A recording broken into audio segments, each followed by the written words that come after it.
I want a divorce, Carol. I haven't been happy for a long time. The insurance check from Mama's life insurance policy was still sitting on the counter where I'd left it that morning.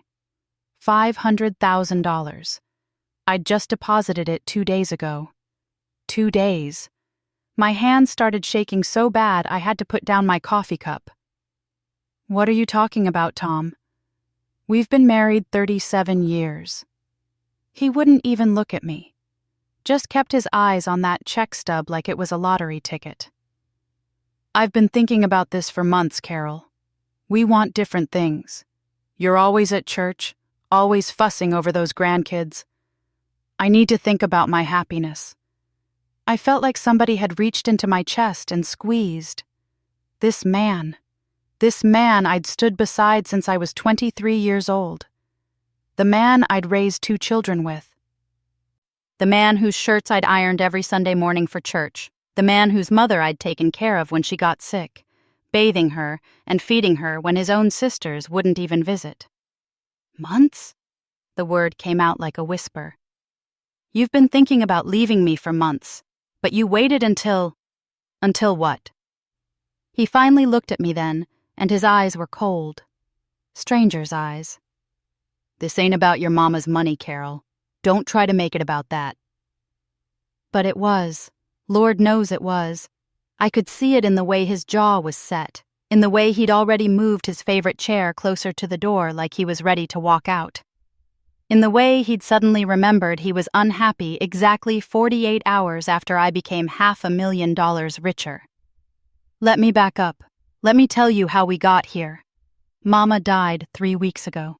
Heart attack, sudden and fierce, like everything else about Wilhelmina Jean Crawford.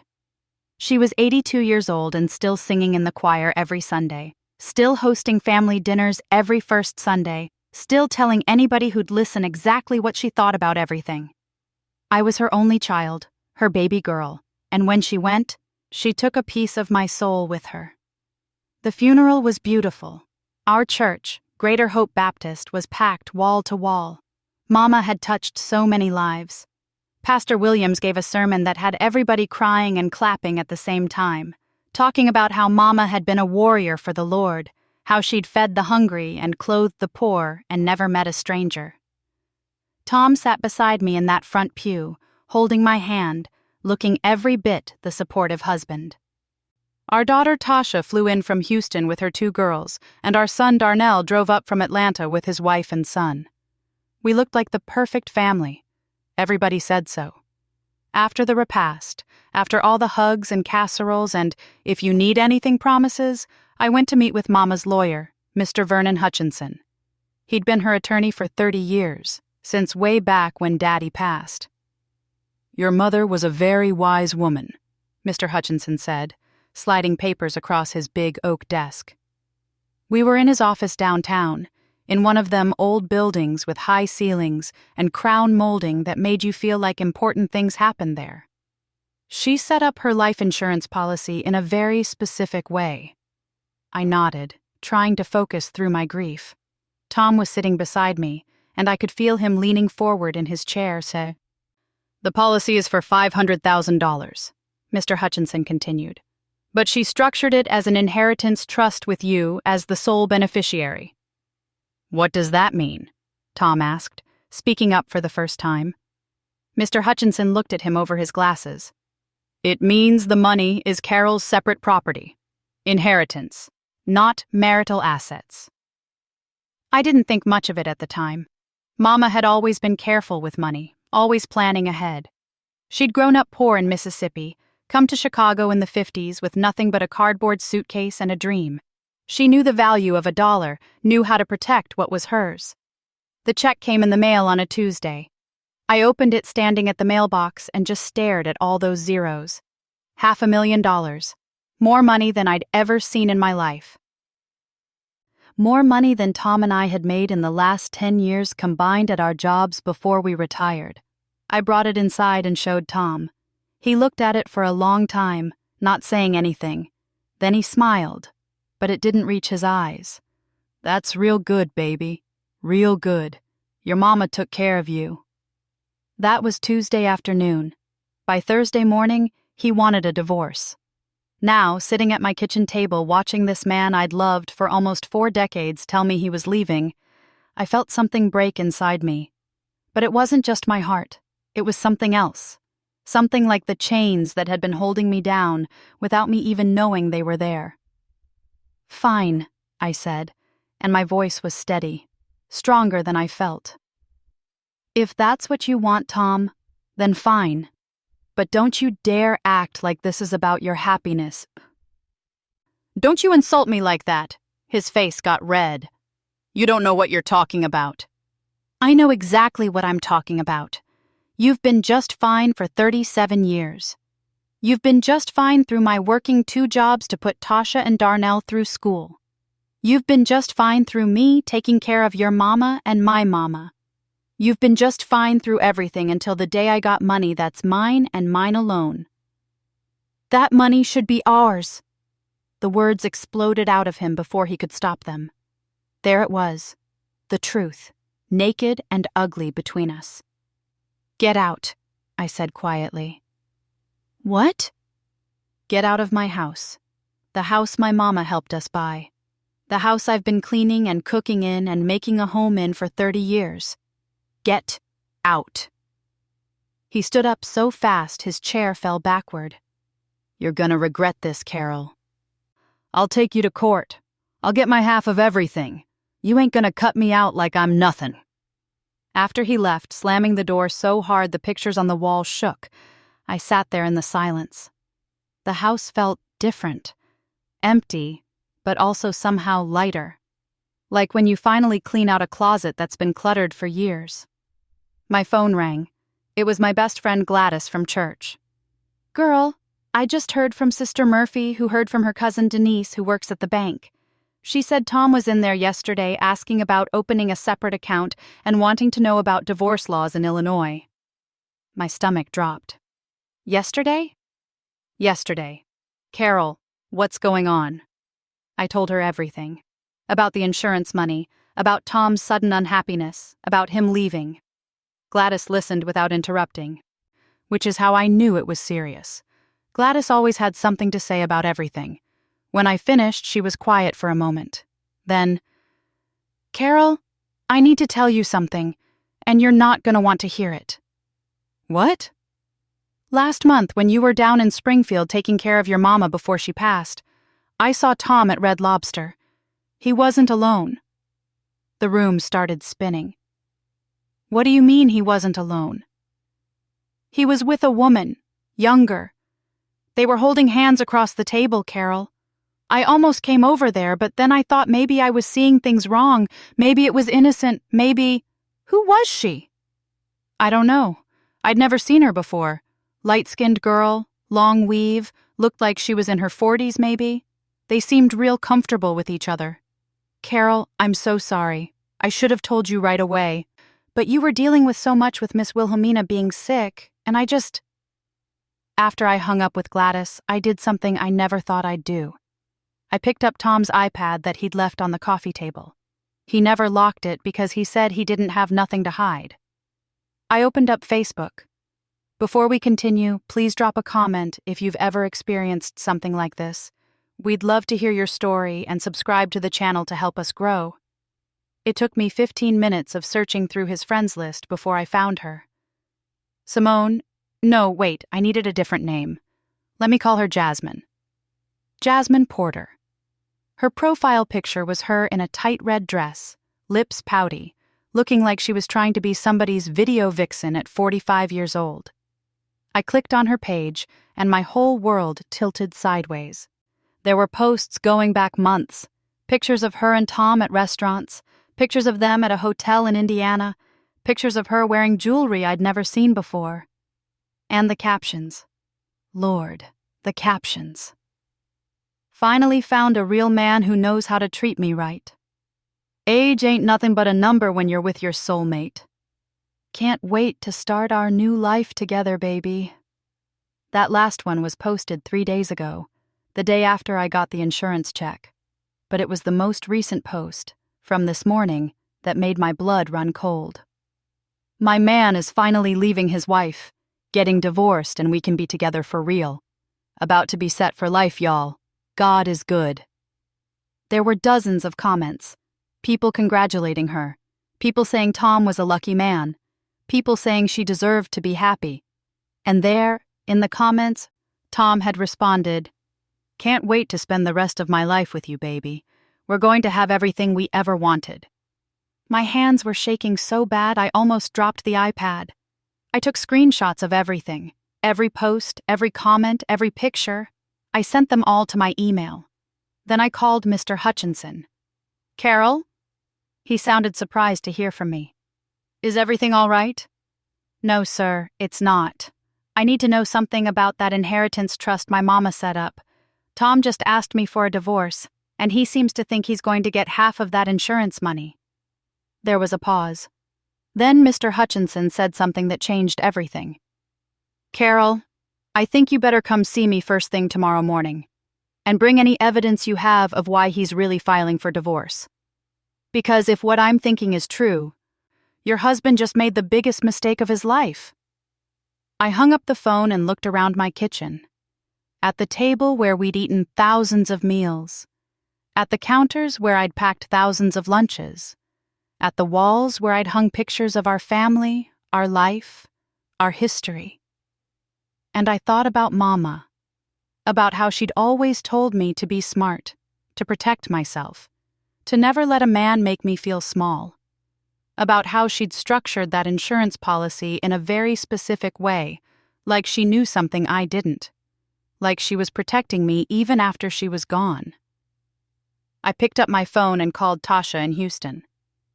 "Hey, Mama," she answered, and I could hear my grandbabies in the background.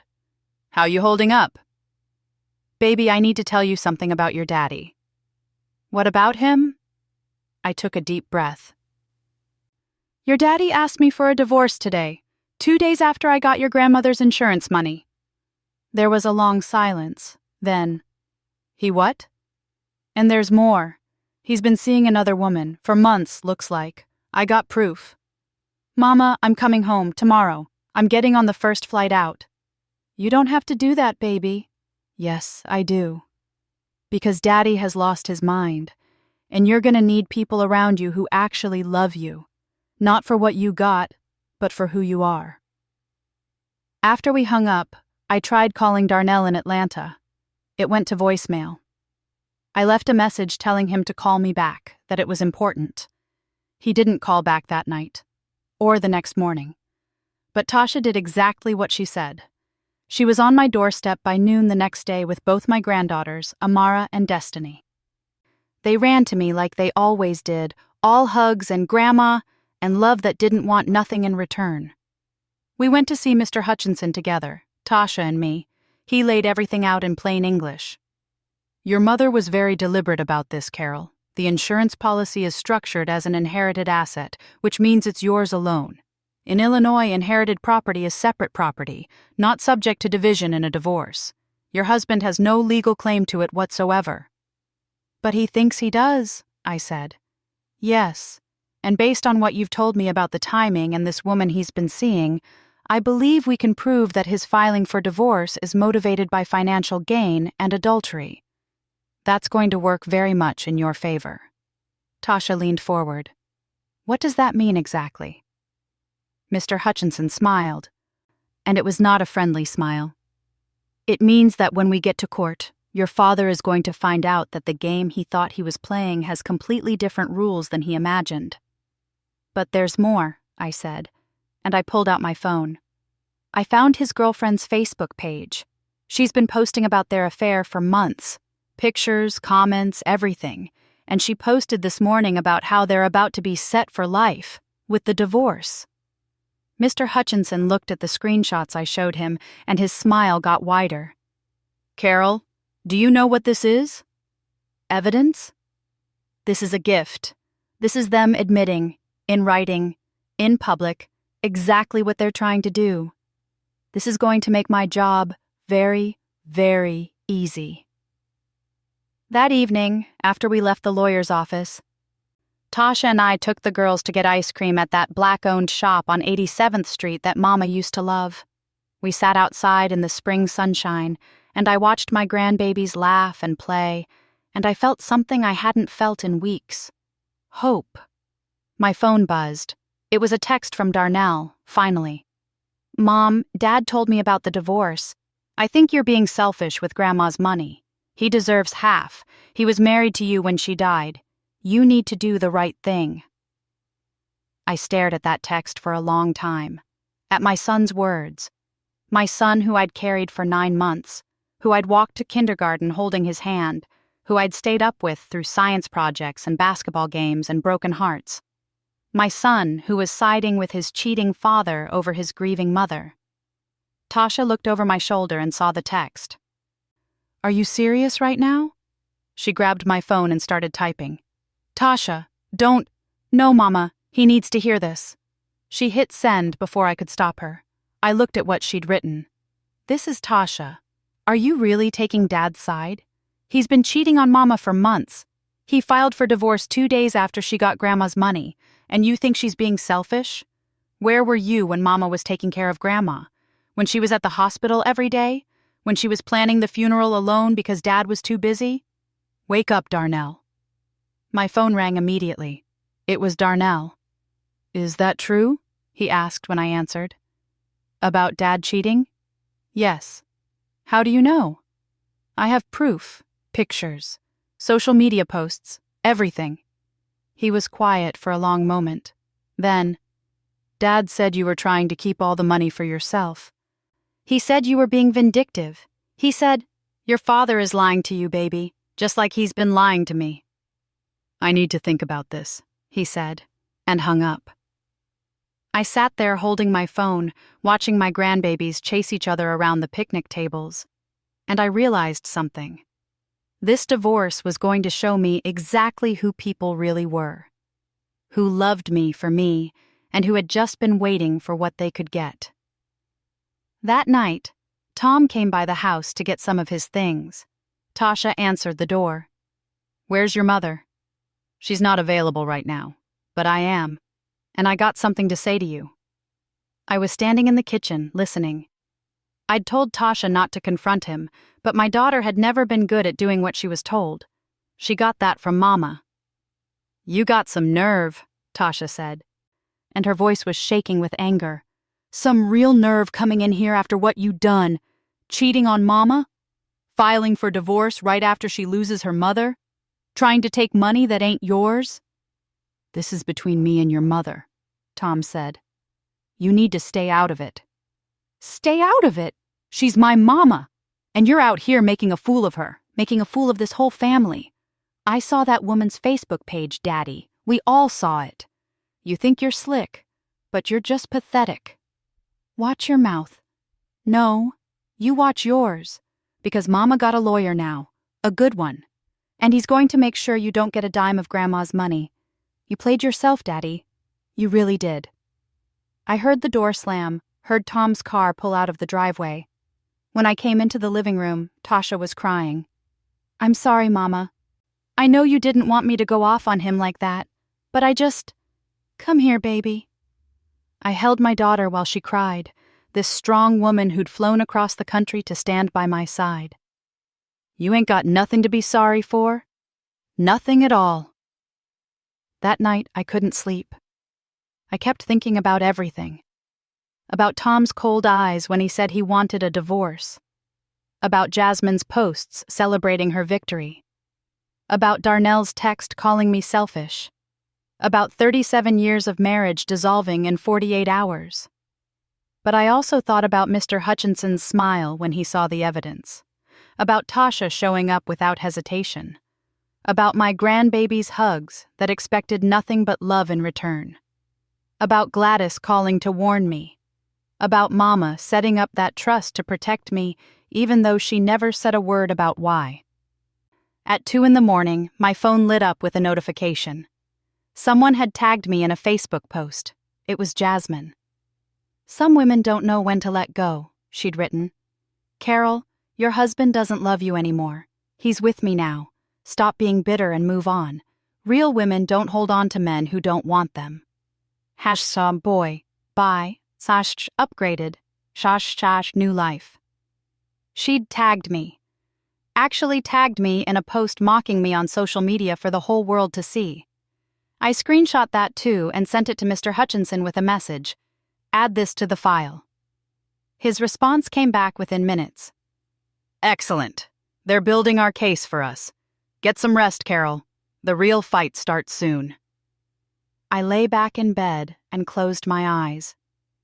Tomorrow, Tom's lawyer would be served with our response to the divorce filing. Tomorrow, he would find out that this wasn't going to be the easy payday he'd imagined. Tomorrow, the war would begin. But tonight, in the darkness of my bedroom, in the house I'd made a home for nearly 4 decades, I felt something unexpected. I felt ready. The next morning, I was sitting in my living room with Tasha and the girls when my doorbell rang. It was a process server with papers for Tom, the divorce response from Mr. Hutchinson. I watched through the window as the young man walked down my driveway, got in his car, and drove away to find my husband at whatever hotel or apartment he was staying at now. It's done, I said to Tasha. He's about to find out this ain't gonna go the way he planned. My phone rang 30 minutes later. It was Tom, and he was screaming so loud I had to hold the phone away from my ear. What is this, Carol? What is this paper your lawyer sent me? That's my response to your divorce filing, I said calmly. Did you really think I was just gonna roll over and let you take what's mine? I got rights. I was married to you when your mama died. And I got evidence that you've been cheating on me for months, Tom. Evidence that you only filed for divorce because of that insurance money. Evidence that your girlfriend been posting all over Facebook about how y'all about to be set for life. The line went quiet. Then, you're bluffing. Am I? Ask your lawyer about the screenshots we included in our filing. Ask him about the pictures of you and Jasmine at that hotel in Gary. Ask him about her post from yesterday celebrating y'all's upcoming divorce. Ask him how that's gonna look in front of a judge. You can't use that. That's private. Private? She posted it on public social media and tagged me in it. She wanted the world to know. Well, now the world's gonna know everything. I took a breath. My lawyer says that money from Mama is mine and mine alone. Inheritance, not marital property. You got no claim to it. We'll see about that. My lawyer says, your lawyer is about to have a very bad day when he realizes what kind of case he took on. Goodbye, Tom. I hung up on him.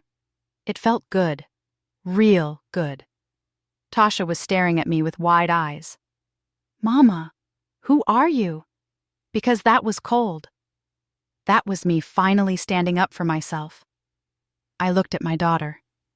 Your daddy thought I was just going to be the same Carol he's been taking for granted for 37 years. But that Carol died when your grandmother did. This Carol right here, she's done playing. The doorbell rang again. This time it was Pastor Williams from Greater Hope Baptist. He was standing on my porch with Sister Gladys and about 5 other women from the church, all of them carrying covered dishes. We heard what happened, Pastor Williams said when I opened the door. And we wanted you to know you're not alone. They came in like an army of angels, filling my kitchen with food and love and support. Sister Gladys hugged me so tight I could barely breathe. That man has lost his natural mind, she said. But don't you worry, we got you. Sister Beatrice, who was about 75 and had been at Greater Hope longer than anybody, set down a sweet potato pie and looked at me with fierce eyes. I've been knowing Tom since he was a boy. His mama would be ashamed, rolling over in her grave at what he's doing to you. Did y'all know? I asked quietly. About him cheating? The women looked at each other. Finally, Sister Loretta spoke up. I needed to use a different name. Let me call her Sister Nadine. She was younger, maybe in her 50s, and she worked at the hospital. I saw him a few times, Sister Nadine said. At restaurants, at the mall, with a woman who wasn't you. I didn't want to say nothing because I wasn't sure, and I know how rumors can hurt. But looking back, I should have told you. I'm sorry, Carol. Don't be sorry. Y'all are here now. That's what matters. Pastor Williams cleared his throat. Carol, I want you to know that the church stands with you. We've already started a prayer circle, and if you need anything, financially, emotionally, anything at all, you just say the word. After they left, Tasha and I sat down at the kitchen table, surrounded by enough food to feed us for a week. You got good people in your corner, Mama? Tasha said. I do. I really do. My phone buzzed. It was a text from a number I didn't recognize. This is Jasmine. You need to stop harassing Tom. He's with me now. Accept it and move on with your life. Nobody wants to be with an old bitter woman anyway. He told me you let yourself go years ago and he's been unhappy forever.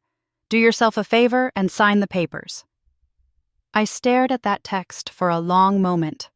Then I screenshot it and sent it to Mr. Hutchinson. His response? Perfect. Keep them coming. Every message helps our case. Then I blocked her number. Tasha watched me do it. You're not going to respond? Why would I? She wants a reaction. She wants me to feel small and hurt and desperate. But I'm not giving her that. She can have Tom. They deserve each other. That afternoon, Darnell showed up at the house. He didn't call first, just walked in like he still lived there.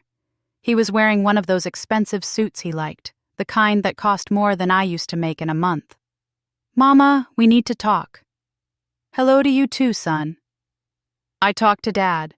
He said you're trying to take everything, that you won't even split the insurance money with him. Tasha stood up. Are you serious right now, Darnell?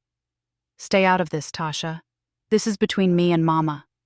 No, it's not. This is family business, and I'm family.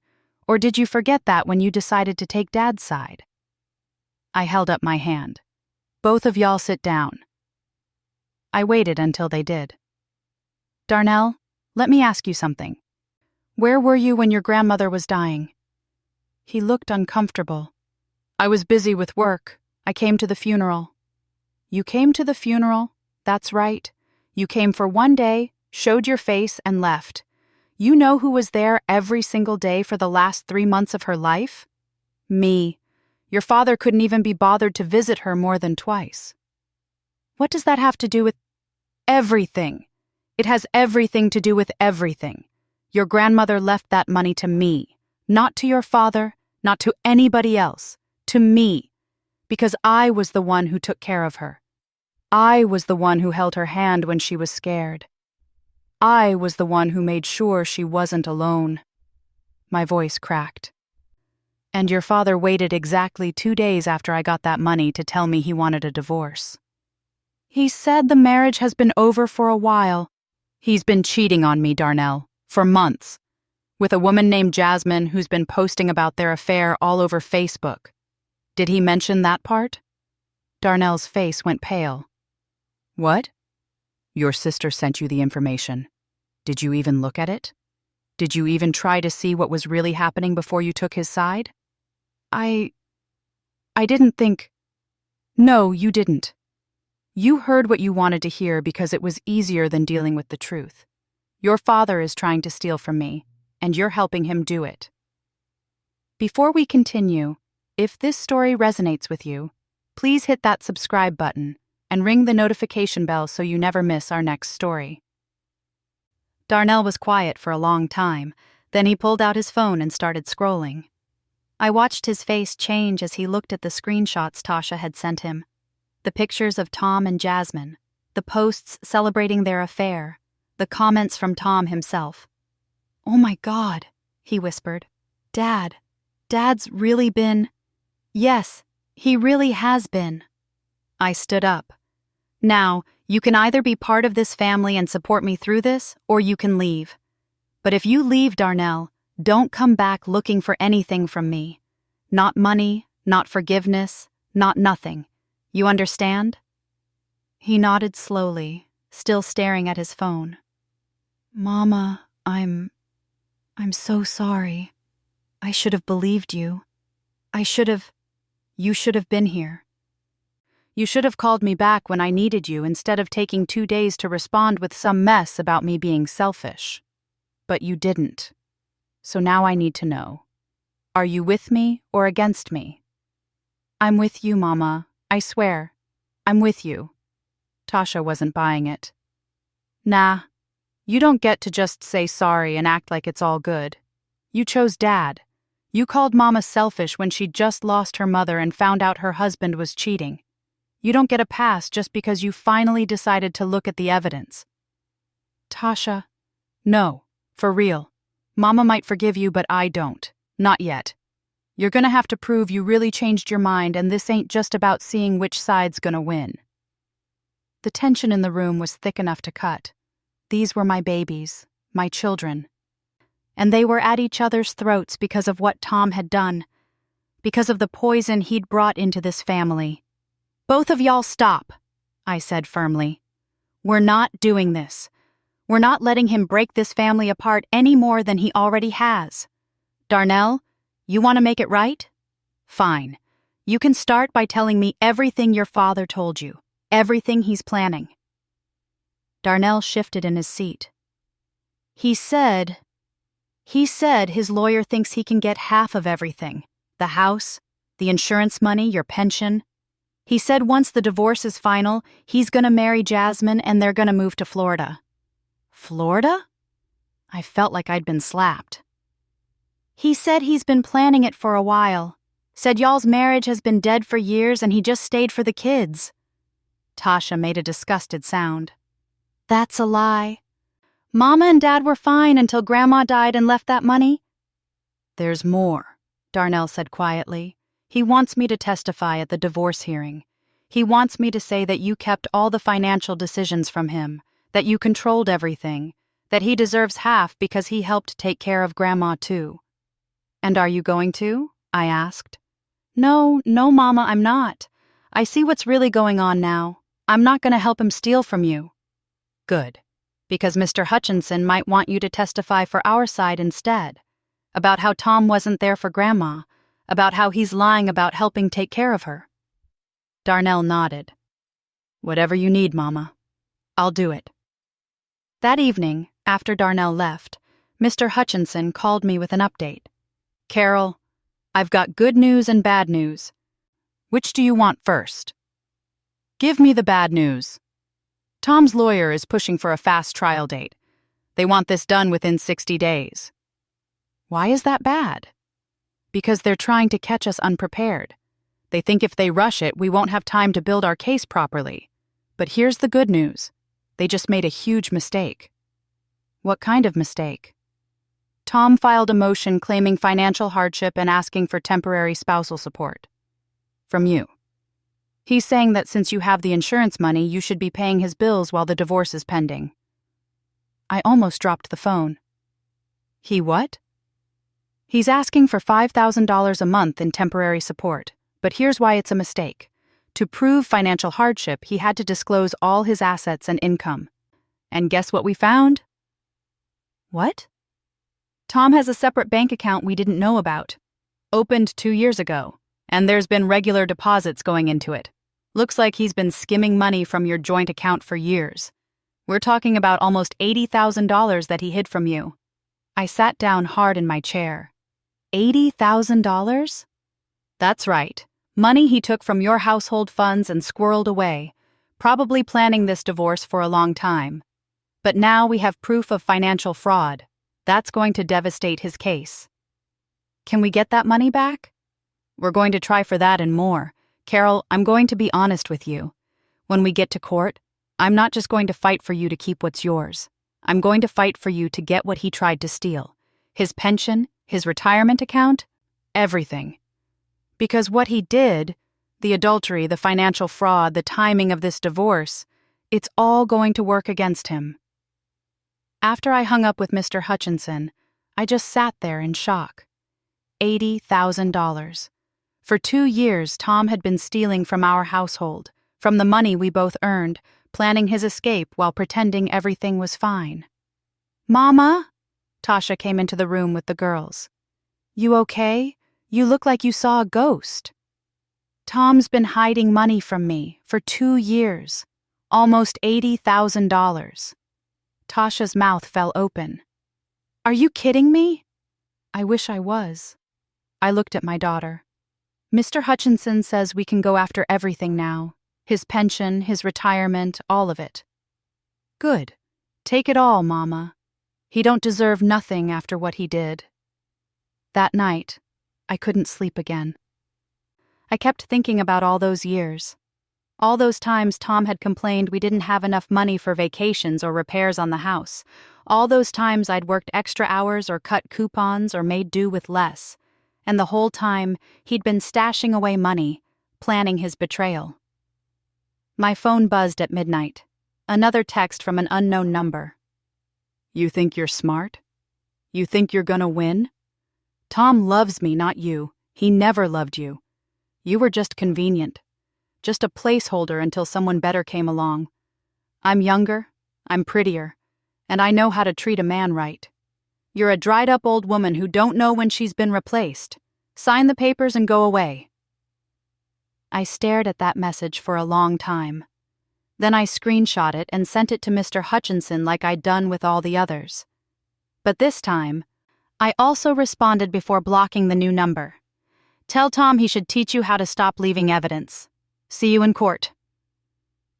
The next few weeks were a blur. Tom's lawyer kept filing motions, trying to freeze my access to the insurance money, trying to claim he deserved it, trying to get me to settle. But Mr. Hutchinson shot down every single one. They're desperate, he told me during one of our meetings. They know they have a losing case, so they're trying to wear you down. Don't let them. Meanwhile, the church community rallied around me in ways I never expected. Sister Gladys organized a legal fund fundraiser even though I told her I didn't need it. It's not about need, she said. It's about showing you that you got people who care. They raised $10,000 in 2 weeks. I cried when they presented me with the check. Pastor Williams preached a sermon about betrayal and redemption that had half the congregation in tears. He didn't name names, but everybody knew he was talking about me and Tom. Afterward, at least a dozen people came up to share their own stories of divorce and survival. You're gonna make it through this, one older woman told me. Her name was Sister Ruth, and she had to be pushing 90. I went through the same thing 40 years ago. My husband left me for a younger woman, tried to take everything. But I fought, and I won, and I built a whole new life. You're stronger than you think, baby girl. Tom stopped coming to church.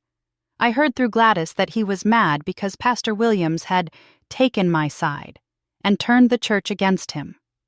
Like the problem was people finding out what he did, not the fact that he did it in the first place. Darnell started calling me every day, checking in, trying to make up for taking his father's side. I could tell he felt guilty, and part of me was still hurt by what he'd said. But he was trying, and that meant something. Dad called me yesterday, he told me one day. Tried to get me to testify for him again. Said he'd give me money from the insurance settlement if I helped him. What did you say? I told him there wasn't going to be an insurance settlement because that money is yours. Then I told him I couldn't believe he'd try to bribe his own son. He hung up on me. I'm sorry you're caught in the middle of this, baby. Nah, Mama, I'm not in the middle. I'm on your side. I should have been from the start. 3 weeks before the trial date, Mr. Hutchinson called me with news that made my heart race. Carol, we just got served with Tom's witness list. Guess who's on it? Who? Jasmine. He's going to put his girlfriend on the stand. Why would he do that? My guess? They're going to try to claim their relationship started after he asked for the divorce, that he wasn't actually cheating. It's a Hail Mary move, and it's incredibly stupid, because we have all those Facebook posts proving otherwise. But it also gives us the opportunity to cross-examine her under oath. What does that mean? Mr. Hutchinson's voice got hard. It means I get to make her admit, in front of a judge, exactly what she's been doing. It means I get to show those social media posts. It means I get to prove that she knew about the insurance money and that she and Tom conspired to defraud you. Carol, this might be the best thing that could have happened to our case. So what do we do now? Now we get ready for war. Because when we walk into that courtroom, we're going to make sure Tom and his girlfriend regret ever trying to play you." The night before the trial, Tasha and I sat up late talking. The girls were asleep in the guest room. The house was quiet, except for the sound of our voices. "You scared, Mama?" "Terrified, but also, I don't know, excited? Is that wrong?" "Nah, you're about to get justice. You're allowed to feel good about that." "Your daddy and I were together for 37 years, Tasha, more than half my life. And tomorrow I'm going to sit in a courtroom and watch it all get torn apart." "That's not on you, Mama. That's on him. He tore it apart when he started cheating. He tore it apart when he tried to steal from you. Tomorrow is just making it official." I looked at my daughter, this strong, beautiful woman who'd dropped everything to stand by me. "Thank you for being here. I don't know what I would have done without you." "You would have been fine, Mama, because you're the strongest woman I know. You just forgot for a little while, but you remember now." That night, I dreamed about Mama. She was sitting in her favorite chair, the one from her living room that I'd donated to the church after she passed. She was smiling at me, and in the dream she spoke. "I knew," she said. "I always knew about Tom. That's why I protected you. That's why I made sure that money was yours and yours alone. You're gonna be all right, baby girl. You're gonna be more than all right." I woke up with tears on my face, but peace in my heart. The trial started at 9 a.m. I wore the navy blue dress that Mama had bought me for my 60th birthday. Tasha sat beside me on one side, and Darnell, to my surprise, sat on the other. "I'm here, Mama," he whispered. "I'm right here with you." Tom walked in with his lawyer, looking confident and smug. He was wearing a new suit I'd never seen before, probably bought with that hidden money. And then she walked in. Jasmine, wearing a tight white dress that was completely inappropriate for court, her hair flowing down her back, her makeup perfect. She looked at me and smiled. Actually, smiled, like this was all a game she was winning. Mr. Hutchinson leaned over to me. "Don't react. Let her think she's got this. It'll make what comes next even better." The judge walked in, Judge Keisha Morrison, a black woman in her 50s who looked like she didn't suffer fools. We all stood. "Be seated," she said, her voice crisp and professional. "We're here for the dissolution of marriage between Thomas and Carol Winters. Let's proceed." Tom's lawyer stood up and launched into his opening statement, painting Tom as a devoted husband who'd grown apart from his wife, who deserved his fair share of all marital assets, who'd been blindsided when Carol refused to share her inheritance. Then it was Mr. Hutchinson's turn. "Your Honor, this case isn't about a marriage that grew apart. It's about a man who spent months planning to defraud his wife, who committed adultery, who hid assets, and who filed for divorce exactly 48 hours after his wife received a life insurance payout that he had no legal claim to. By the end of this trial, the evidence will show that Mr. Winters is not a devoted husband seeking his fair share. He's a con artist who got caught." The judge's eyebrows went up slightly. Tom's face went red, and I knew right then that this was going to be a fight Tom would never forget. The first witness Tom's lawyer called was Tom himself, and that's when everything started to fall apart for him. Tom sat in the witness chair looking confident. Too confident, like he'd rehearsed every word he was about to say and thought he had it all figured out. His lawyer started with the soft questions. How long had they been married? 37 years.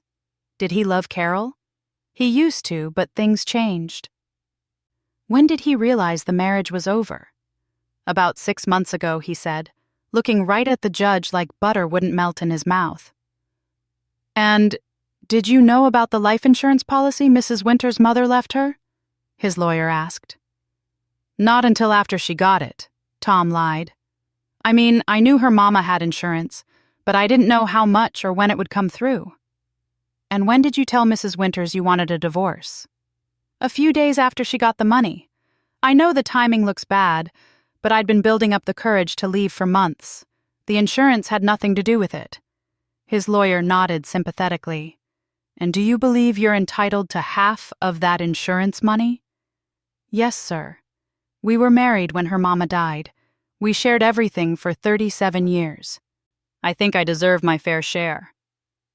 When his lawyer sat down, Mr. Hutchinson stood up. He didn't rush to the podium. He took his time, straightening his papers, letting the silence build. Then he looked at Tom with a smile that made my skin prickle. Mr. Winters, you testified that you'd been planning to ask for a divorce for about 6 months. Is that correct? Yes, sir. So that would be around October of last year?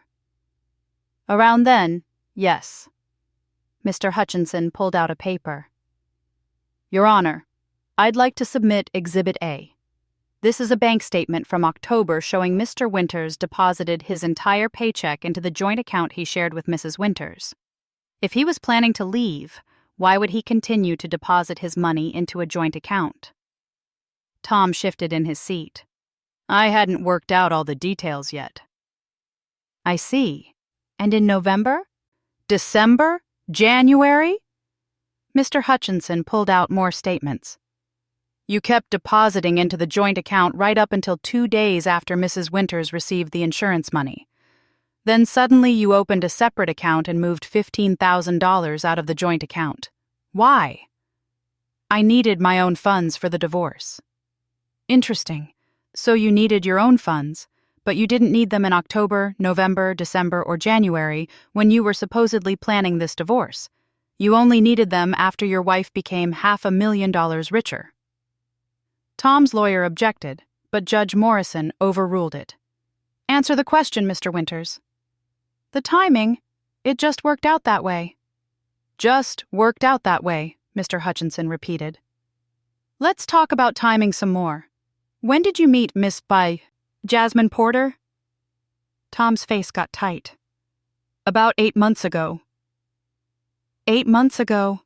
And when did your relationship with her become romantic? After I separated from Carol. After you separated. So you're saying you met Ms. Porter 8 months ago, spent 8 months as just friends, and only after you left your wife, 2 days after she got the insurance money. Did you start a romantic relationship? That's right. Mr. Hutchinson pulled out a thick folder. Your Honor, I'd like to submit Exhibits B through Z. These are screenshots from Ms. Porter's Facebook page showing pictures and posts documenting her relationship with Mr. Winters going back 7 months. He started putting the printouts on the overhead projector. There was Tom and Jasmine at a restaurant, dated 4 months ago. Tom and Jasmine at a hotel, dated 5 months ago. Jasmine's posts with captions like, "Date night with my man," and "Finally found someone who treats me right." Tom's face went from red to gray. Those were just what, Mr. Winters? Just evidence that you lied under oath 2 minutes ago? I forgot about those pictures. You forgot. Let me show you another one. Mr. Hutchinson put up a new screenshot. Jasmine's post from the day after I got the insurance check. My man is finally leaving his wife, getting divorced, and we can be together for real. About to be set for life, y'all. God is good.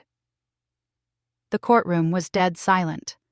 Judge Morrison leaned forward, her eyes hard. Mr. Hutchinson continued. And here's your response to that post, Mr. Winters. You wrote, and I quote, "Can't wait to spend the rest of my life with you, baby. We're going to have everything we ever wanted." So tell me again how you didn't know about the insurance money before you filed for divorce. Tom opened his mouth. Nothing came out. Let's move on, Mr. Hutchinson said. You testified that you and Mrs. Winters shared everything for 37 years. Is that correct? Yes. So you shared all financial information? All bank accounts? All assets? Yes. Mr. Hutchinson pulled out another document. Your Honor, Exhibit AA. This is a bank statement for an account at First National Bank in Mr. Winters' name only, opened 2 years ago. Current balance, $79,412. I heard Tasha gasp beside me. Darnell leaned forward. Mrs. Winters knew nothing about this account. Mr. Hutchinson continued. Because Mr. Winters has been systematically moving money out of their joint household account, money that Mrs. Winters earned from her job at the school district, into this secret account for 2 years. Tom's lawyer was on his feet. Objection! That account was for retirement planning. Retirement planning? Mr. Hutchinson cut him off. Then why was it secret? Why did Mr. Winters not tell his wife about it? And why, if it was for their joint retirement, did he transfer another $20,000 into it the day after he filed for divorce? Judge Morrison held up her hand. Sit down, counsel. Mr. Winters, did your wife know about this account? Tom looked down at his hands. No, ma'am. And did you tell her you were moving marital funds into a separate account in only your name? No, ma'am. Continue, Mr. Hutchinson. Before we continue, quick question. What would you do in this situation? Let us know in the comments, and don't forget to subscribe for more stories like this. Mr. Hutchinson wasn't done. Mr. Winters, let's talk about Mrs. Winters' mother, Wilhelmina Crawford. How often did you visit her in the last year of her life? I don't remember exactly. Let me help you remember. Mrs. Crawford's care facility keeps a visitor log. According to their records, you visited exactly 3 times in the 12 months before her death. 3 times, while your wife visited every single day. Is that accurate? I was busy with work.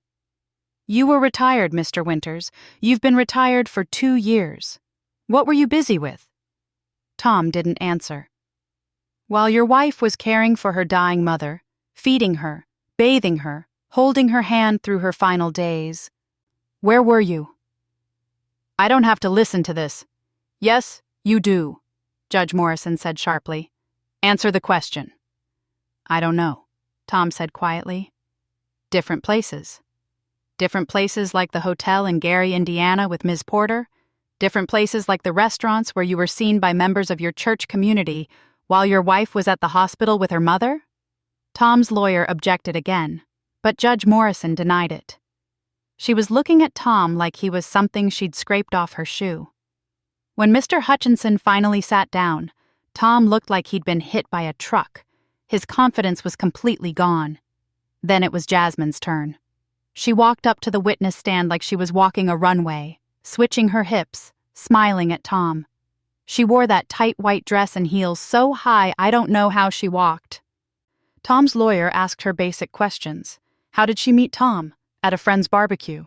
When did they start dating? After he separated from his wife. Did she know about the insurance money? Not until after Tom had already decided to leave. She lied smooth as silk, never breaking eye contact with the lawyer, playing innocent like this was all just a love story. Then Mr. Hutchinson stood up. Ms. Porter, you testified that you didn't know about the insurance money until after Mr. Winters had decided to leave his wife. Is that correct? Yes, sir. Let me show you something. He put up her Facebook post, the one where she wrote, "About to be set for life, y'all." What did you mean by set for life? Jasmine's smile wavered. Just, happy, in love. Set for life means happy and in love? I mean, yeah. That's what I meant. Not about money? No. Mr. Hutchinson pulled out more posts. Here's another one. My man is getting that bag and we about to live our best lives. What bag were you referring to, Ms. Porter? That's just slang. It don't mean nothing specific. Really? Because you posted this 3 days after Mrs. Winters received her mother's life insurance payout. Seems like quite a coincidence. I don't control when I post things. No, but you control what you post. Let me show you another one. This is from 6 months ago. He put up a picture of Tom and Jasmine at a restaurant. This was taken while Mr. Winters was still living with his wife.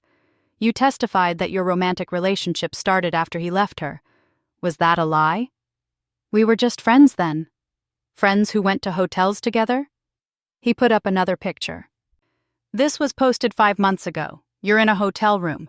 The caption says, "Weekend getaway with Bae."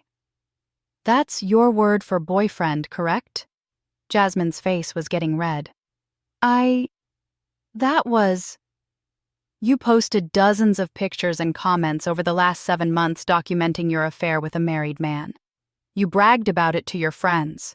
You celebrated when he filed for divorce. And you made it very clear that you knew about the insurance money and expected to benefit from it. That's not true. It's all right here, Ms. Porter. In your own words. Posted publicly for everyone to see. Mr. Hutchinson turned to Judge Morrison.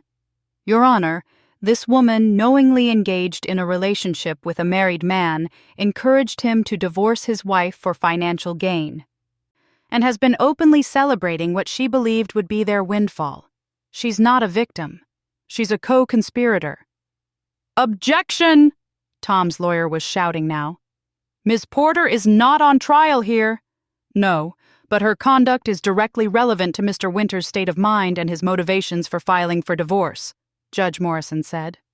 Overruled. Continue, Mr. Hutchinson. He turned back to Jasmine. Ms. Porter, did Mr. Winters ever tell you he planned to get half of his wife's insurance money in the divorce? I don't remember. You don't remember. Let me refresh your memory.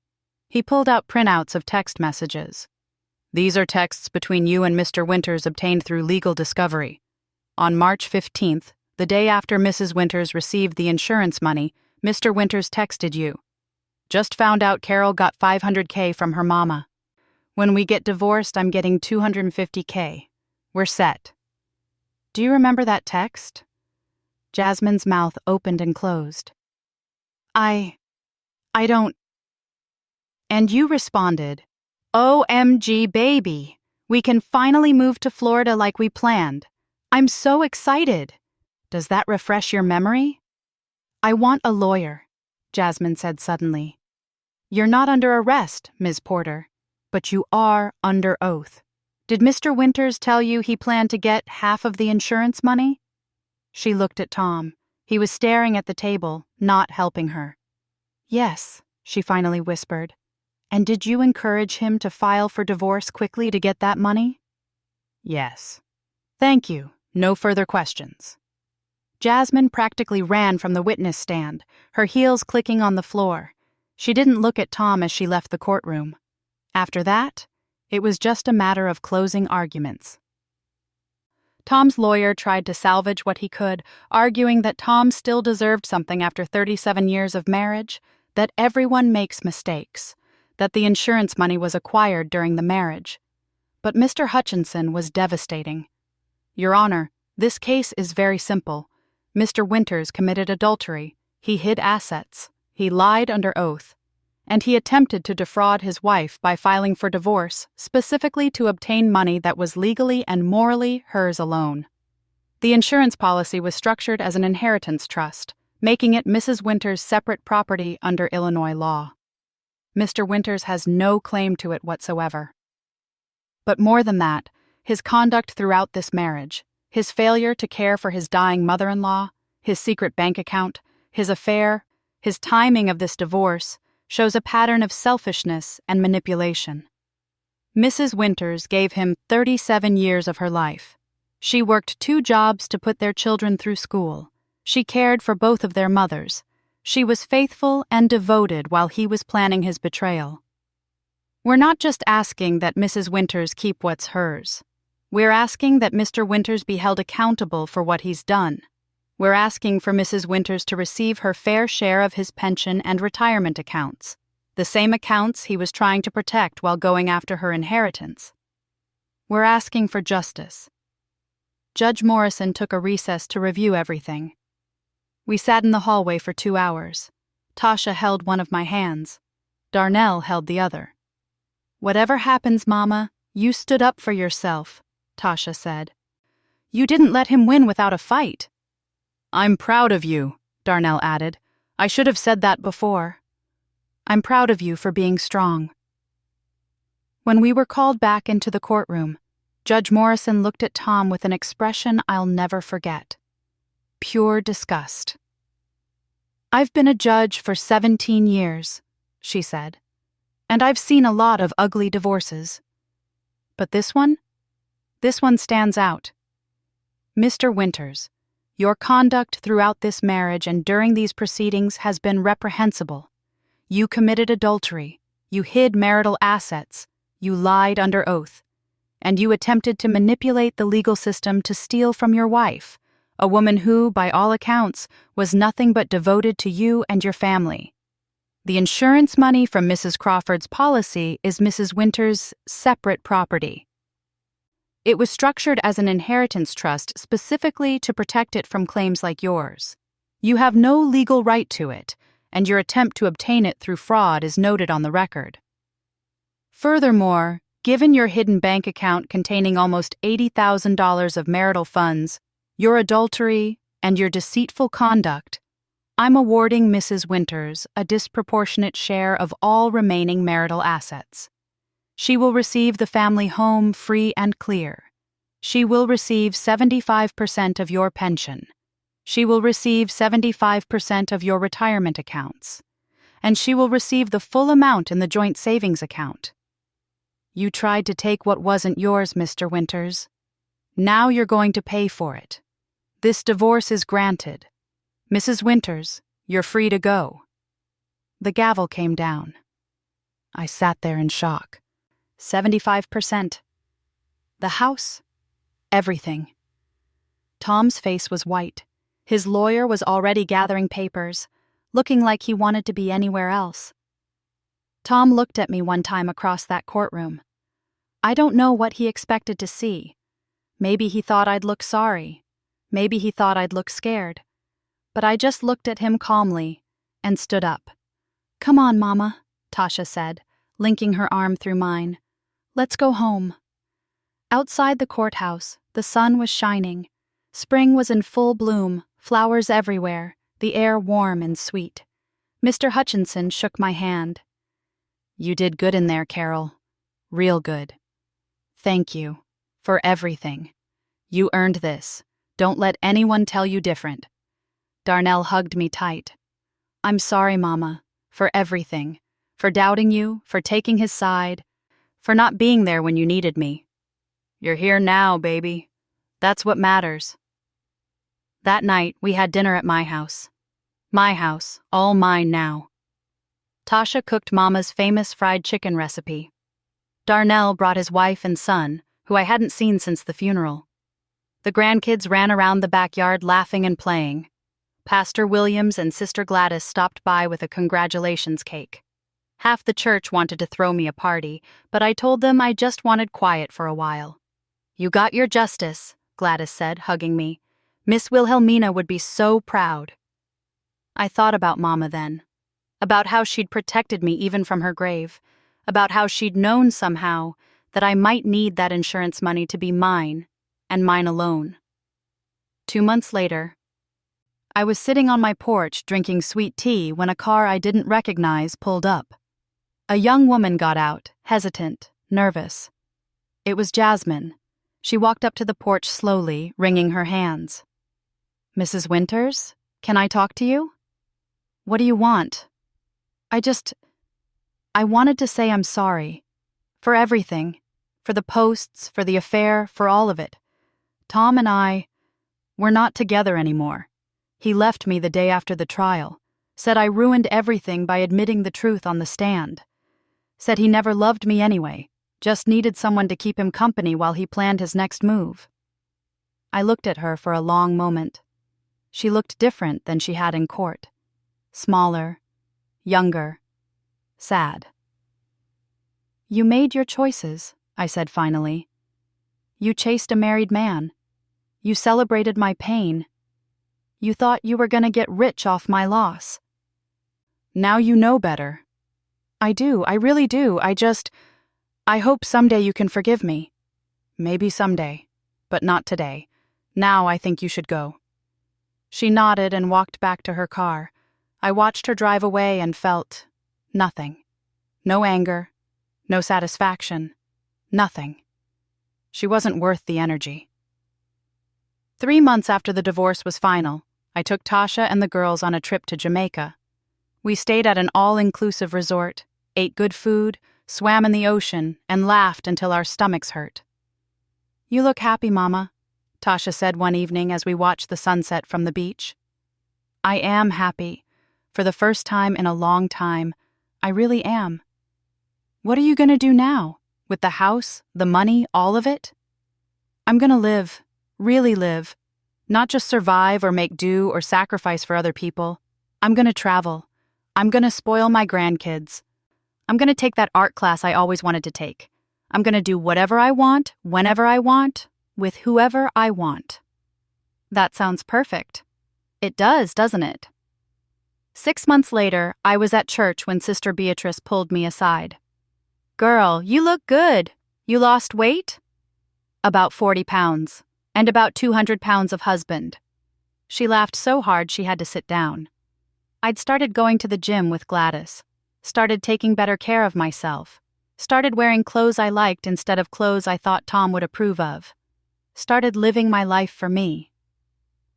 One Sunday, Pastor Williams asked me to share my testimony with the congregation.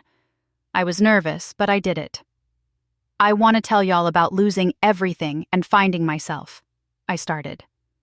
About how sometimes what looks like the worst thing that ever happened to you turns out to be God clearing the way for something better.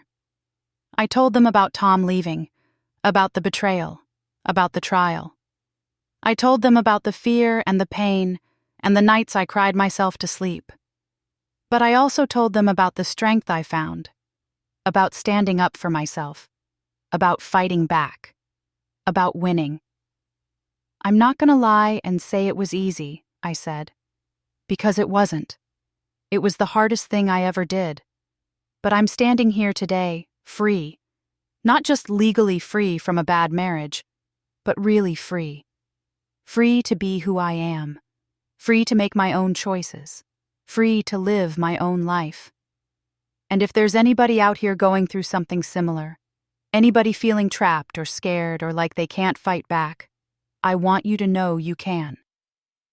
You're stronger than you think, and you're not alone. The church erupted in applause and amens. After the service, 5 different women came up to me asking for Mr. Hutchinson's number. A year after the divorce, I was sitting at my kitchen table, the same table where Tom had told me he wanted a divorce, when I realized I couldn't remember the last time I'd thought about him.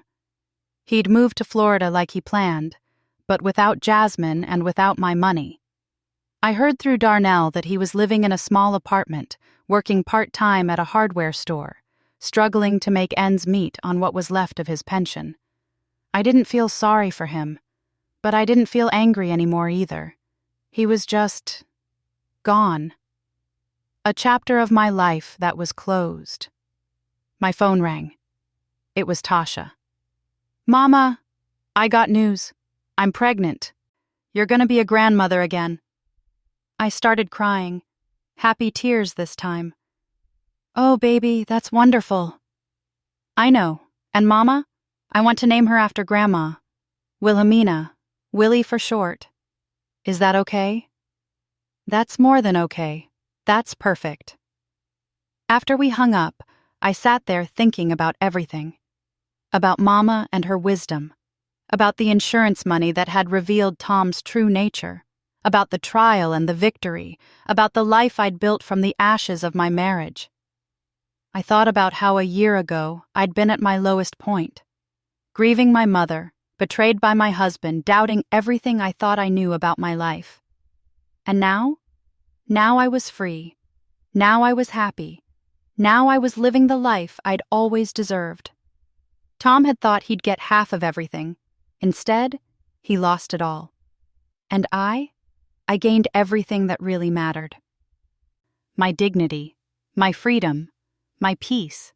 And that was worth more than any amount of money. Thanks for listening. Don't forget to subscribe and feel free to share your story in the comments. Your voice matters.